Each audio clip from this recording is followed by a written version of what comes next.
armonizando tu ser con la palabra de Dios. Vamos a estudiar el libro del profeta Jonás. En el presente siglo son bien pocos los que se equivocan sobre la naturaleza de este libro y que preguntan si realmente Jonás estuvo 3 días en el vientre de un pez. El libro de Jonás es una narración cuya héroe es un profeta del reino del norte, del cual solo se recuerda el nombre, junto con una promesa de misericordia en Primera de Reyes 14:25. Pero su autor mereció haber sido profeta, puesto que enfatizó aquí con mucha claridad algunas verdades que olvidaban lo de su tiempo. Esta narración graciosa critica no a los idólatras o a los impíos, sino a los mismos judíos piadosos que, encerrados en su nacionalismo, olvidan fácilmente que Dios es el Dios de todos los hombres. La historia de Jonás se hizo inmediatamente popular y Jesús la mencionará también en Lucas 11:30 y la compasión con los 3 días que pasó Jonás en el pez se ve mencionado en Mateo 12:40. La palabra de Yahvé fue dirigida a Jonás, hijo de Amitai. En estos términos: levántate, vete a Nínive, la ciudad grande, y predica contra ello, porque su maldad ha subido hasta mí.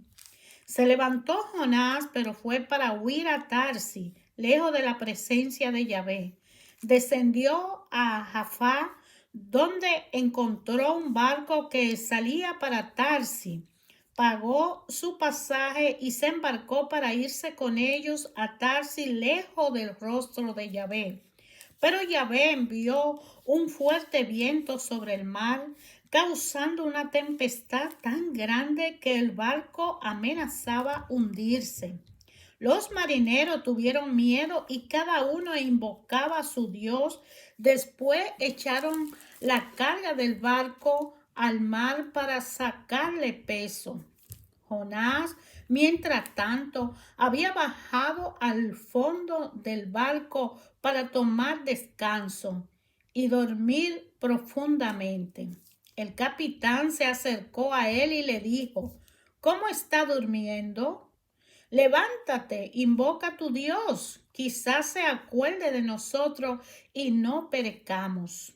Después se dijeron unos a otros: echemos suerte para saber quién nos trajo ese mal. Echaron suerte y la suerte cayó en Jonás. Entonces le dijeron: tiene que haber un causante de nuestra desgracia. Enséñanos, pues, cuál es tu oficio y de dónde vienes, cuál es tu país y de qué pueblo eres. Entonces empezó a decirle: soy hebreo y temo a Yahvé, Dios del cielo, que hizo el mar y los continentes. Aquellos hombres tuvieron gran miedo y le dijeron: ¿qué es lo que has hecho? Pues ahora esos hombres sabían que huía de la presencia de Yahvé. Le dijeron: ¿qué haremos contigo para que se calme el mar? Pues el mar se embravecía. Jonás le contestó: llévenme y arrójenme al mar, y éste se calmará, porque sé que por culpa mía le ha sobrevenido esta tempestad.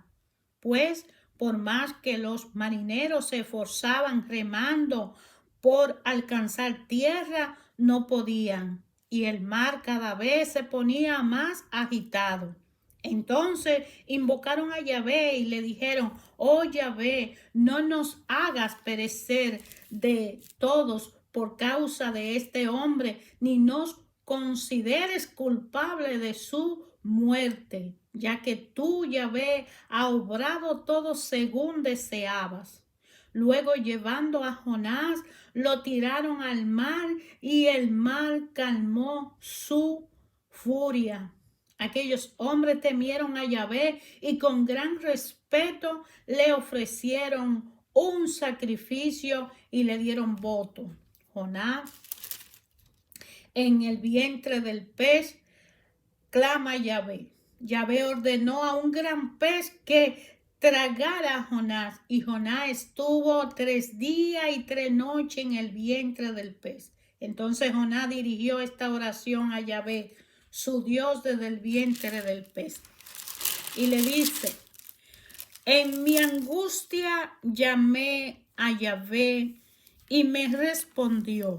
Grité desde el lugar de los muertos y tú oíste mi voz. Me había arrojado en el corazón del mar y la corriente me acercaba. Sus olas y tus remolinos pasaban sobre mí y dije: he sido arrojado de tu presencia, nunca más veré tu santo templo. Me subían las aguas hasta el cuello, el abismo me rodeaba.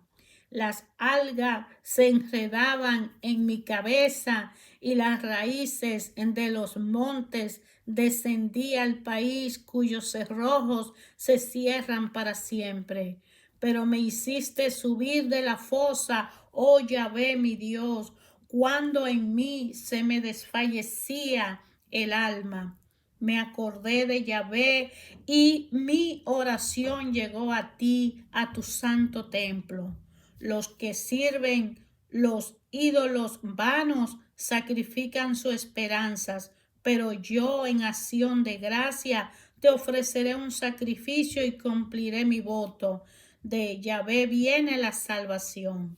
Entonces Yahvé Dios ordenó al pez y éste vomitó a Jonás sobre la tierra. Por segunda vez la palabra de Yahvé llegó a Jonás y le dijo: levántate, vete a Nínive, la gran ciudad, y anuncia lo que yo le diga. Se levantó Jonás y fue a Nínive como se lo había ordenado Yahvé. Nínive era una ciudad muy grande. Se necesitaban 3 días para atravesarla. Jonás entró en la ciudad e hizo un día de camino, pregonando: dentro de 40 días Nínive será destruida. Los ninivitas creyeron en la advertencia de Dios y ordenaron un ayuno y se vistieron de saco desde el mayor al menor. La noticia llegó hasta el rey de Nínive, que se levantó de su trono, se quitó el manto, se vistió de saco y se sentó sobre ceniza. Luego hizo publicar esta orden en Nínive: hombres y bestias no comerán ni beberán nada, que se vistan de saco y clamen a Dios insistentemente, que cada uno se corrija de su mala conducta y de sus malas obras. ¿Quién sabe si Dios se arrepienta y cesará su enojo, de manera que no nos haga morir? Al ver Dios lo que hacían y cómo se habían arrepentido de su mala conducta, se arrepintió él también y no lo castigó como lo había amenazado. A Jonás esto no le gustó nada y se enojó. Se dirigió a Yahvé y le dijo: ah, Yahvé, exactamente lo que yo preveía cuando estaba todavía en mi tierra, y por esto traté de huir a Tarsis.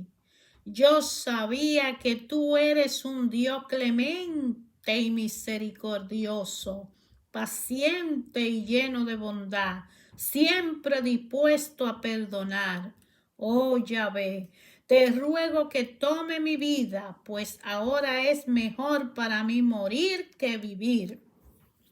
Yahvé le contestó: Jonás, ¿crees tú que tienes razón para enojarte así? Pero Jonás salió de Nínive y se hizo una cabaña al este de la ciudad para ver lo que sucedería a la ciudad. Entonces Yahvé Dios hizo brotar una planta de ricino que creció por encima de Jonás para dar sombra a su cabeza y así calmarlo de su enojo. Jonás se alegró mucho por la planta, pero al día siguiente, al amanecer, Yahvé mandó un gusano que malogró la planta y la secó. Al salir el sol, Yahvé hizo soplar viento caliente desde el este. El sol aclaró tanto a Jonás que ese se desmayó.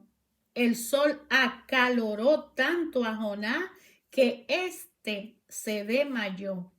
Se deseó la muerte y dijo: mejor es morir que vivir. Entonces Yahvé le preguntó: ¿te parece bien enojarte por este resino? Jonás respondió: sí, tengo razón para estar enojado hasta el punto de querer morir. Yahvé le replicó: te aflige por un resino que no te ha costado trabajo alguno y que no has hecho crecer, que en una noche ha nacido y en una noche ha muerto. ¿Cómo pues yo no voy a tener lástima de Nínive, la ciudad grande, donde hay más de 120,000 personas que no saben distinguir el bien y el mal, y gran cantidad de animales? Entonces Jonás se niega a obedecer el llamado de Yahvé, posiblemente porque no se sentía responsable de la salvación de esos moros ninivitas. Está durmiendo. Los marineros paganos bien simpáticos tratan de salvar el barco, lo cual no es obra religiosa, pero también interesa al piadoso Jonás. Se alegra de pensar en el castigo de Dios que va a caer sobre los paganos de Nínive. Se queja de la misericordia de Yahvé con los ninivitas porque su propia reputación va a sufrir con ello. Dios dirige al mundo con visión muy amplia y generosa. Por ser creador de todo, se siente responsable de todo y quiere salvar a hombres y animales, sin mirar la raza o la religión. Jonás no ama a los paganos y si Dios los salva, él no está dispuesto a pagar el pacto. Pero esa pequeñez es digna de un creyente muy mediocre. No deben ocultarnos un escándalo del que parecería que Dios tiene la culpa. ¿Cómo se entiende que Dios salva a todos los hombres si al mismo tiempo repite a lo largo de toda la Biblia que el único elegido es Israel, que Jesús solo tiene palabra de vida y que no podemos ser salvados sin el bautismo? ¿Acaso tiene Dios dos maneras de hablar? ¿O bien debemos creer que la salvación cristiana es una entre todas las que Dios ha dado a los pueblos de diferente cultura y religiones? Uno de los primeros que se preguntaron al respecto, el filósofo y mártir San Justino, pensó que ya antes de Jesús el Verbo de Dios estuvo en el mundo como una semilla de verdad y que iluminó a los sabios de todas las religiones.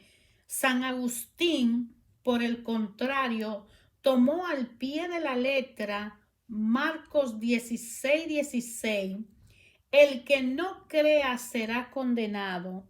Por ende, se vio obligado a demostrar que todo lo que vemos de bueno en los no cristianos es fruto de un orgullo secreto.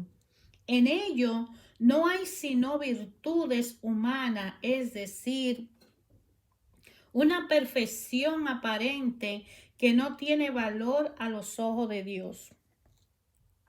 Esta solución radical fogueaba el entusiasmo de los bautizados y la iglesia no demoró en adoptarla. Hay que decir que la iglesia ya se había sentado en el trono de gloria que a Cristo, su esposo, le correspondía. Siendo él el único Salvador, ella se daba como la intermediaria que ninguno podía ignorar, sin condenarse para siempre. Era verdad que el misterio de la iglesia abrazaba la humanidad entera, pero se estaban confundiendo dos cuestiones. ¿Es la iglesia necesaria para la salvación de la historia humana? Y aquella otra, ¿no hay acaso salvación para aquellos que no se ubican dentro de la estructura eclesial? Así fue como la iglesia de Occidente se encastilló en la posición de San Agustín y la apuntaron como la doctrina del pecado original de la que él había trazado las grandes líneas. Véalo en Génesis 3 y en Romanos 5:12. Se sostenía imperturbablemente que debido al pecado de Adán, todos los hombres se condenaban al infierno, excepto aquellos que fueran bautizados o que al menos manifestaran el deseo de hacerlo. Y esto se dijo y se predicó hasta una época muy reciente. Fue solo en la primera mitad del siglo XX, especialmente con el Concilio Vaticano II, que este muro se cayó oficialmente. Durante los 3 siglos anteriores, esa condena sin apelación de todas las religiones y de la gran mayoría de los hombres que no entraron en el movimiento cristiano habían escandalizado a innumerables espíritus abiertos, dando así paso al ateísmo occidental. Pero la iglesia, o mejor, las iglesias, seguían inmutables.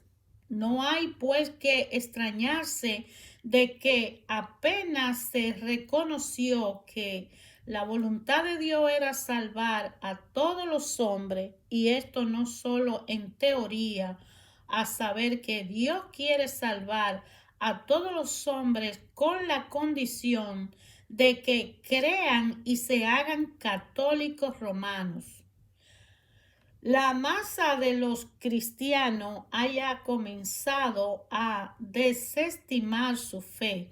No se la negaba, se pensaba que tal vez era mejor, pero que todas las religiones tenían el mismo valor. Bien pronto se llegó a pensar que en este terreno no hay camino que se imponga y que cada uno se salva como puede, si es que aún se puede hablar de salvarse o ser salvado. Los creyentes de hoy no pueden asimilar en algunos años, ni siquiera en el transcurso de un siglo, un viraje de tal magnitud y sin duda seremos incapaces antes de mucho tiempo de entender a la vez cómo Dios ama y salva a todos los hombres y cómo el llamado a la fe que hemos recibido es una gracia única. Debemos escuchar lo que Dios dice al profeta Jonás, pero no por eso olvidaremos que Jesús es mucho más que cualquier Jonás o Salomón, como dice Mateo 12:41, más que cualquier sabio o profeta de Oriente o de Occidente. Ninguno fuera de Jesucristo ha recibido el nombre divino sin el cual la humanidad no se salvará, como dice Hechos 4:12, de manera que Dios ama a todos los hombres, porque cuando Yahvé manda a Jonás a Nínive para que vaya a decirle que va a destruir esa nación porque son pecadores, se han olvidado de él y se mantienen alejados de él. Jonás huye por el miedo que tiene a ser un cristiano valiente y enfrentar. Él toma un miedo y le huye. Más sin embargo, Dios le sigue y le dice, vas y predica. Pero cuando él llega a aquel lugar que ya ha salido de ese pez que estuvo 3 días dentro de él, ve que Dios es tan poderoso que de verdad lo va a destruir. Porque Dios lo ha salvado del pez y le ha dado otra oportunidad. Y no se cansa de dar las oportunidades. Al recibir una conversión el pueblo de Nínive, porque Jonás llega y cruza de extremo a extremo anunciando que Dios lo va a destruir porque ellos se han ido a la cara del pecado y porque se han apartado de Dios. Pero Dios ama tanto a los hombres que le da la oportunidad de avisarle con tiempo, te voy a destruir si tú no te vuelves a mí, si no te apartas del mal y te vuelve humildemente de rodilla y me invoca y me pide perdón y vuelve a mí y cumple con mis reglas. Entonces, Jonás, que publica que va a ser destruido aquel lugar, se enoja porque desde el rey hasta los animales decidieron humillarse al Señor, pedir clemencia, clamarle a Él, como así dice, si mi pueblo se humillara y clamare a mí, yo le oiré y le responderé. De manera que Nínive, con todo su gobernante y sus habitantes, incluyendo los animales, entraron en ayuno, en oración y clamaron a Dios. Dios, Padre misericordioso, oye esa oración, oye ese arrepentimiento, ese clamor y decide salvarlo. Jonás se enoja porque en vez de Dios castigarlo porque eran pecadores, Jonás cree que Dios no debió ser compasivo y quiere dirigir la voluntad de Dios y se impone aún alejándose del pueblo para esperar verlo destruido. Él se enfrenta a Dios. no sabiendo que la voluntad de Dios fue sacarlo de ese pez, no viendo los prodigios que Dios hizo cuando el pez lo vomitó y le dio otra oportunidad de vida. Él espera que el pueblo muera, pero un pueblo que se humilla a Dios jamás será olvidado. Un pueblo, un ser humano, un ser vivo que se humille ante el Creador jamás será desamparado. Y eso es lo que Nínive con su rey y su habitante hicieron. Se humillaron todos, guardaron ayuno. Sin embargo, Jonás esperaba desde lejos ver eso. Mas Dios le deja ver que a través de una matita que la hace crecer para que le dé sombra y después se la quita, es que Dios es todopoderoso. Y si a él, que fue malo, le dio la oportunidad de tener una sombra para que el sol no lo acalore, le deja ver, mira a ellos que me ayunan, que me oran, que se humillan y que se arrepienten, yo los salvo. De manera que el poder de Dios es extraordinario, nadie es mejor que nadie, todos somos hijos de Dios y Dios ama a todos los hombres por igual, como lo han dicho el comentario de los exégetas que escribieron este libro de Jonás, cuando dice Dios salva a todos los hombres. Hablan de iglesias y no hay iglesia que salve más que otra. Todos somos llamados a ser salvos siempre que reconozcamos que Dios Padre, nuestro Señor y Salvador, a través de Jesucristo, por el cual tenemos garantizada la salvación a una vida eterna, siempre y cuando nos arrepintamos.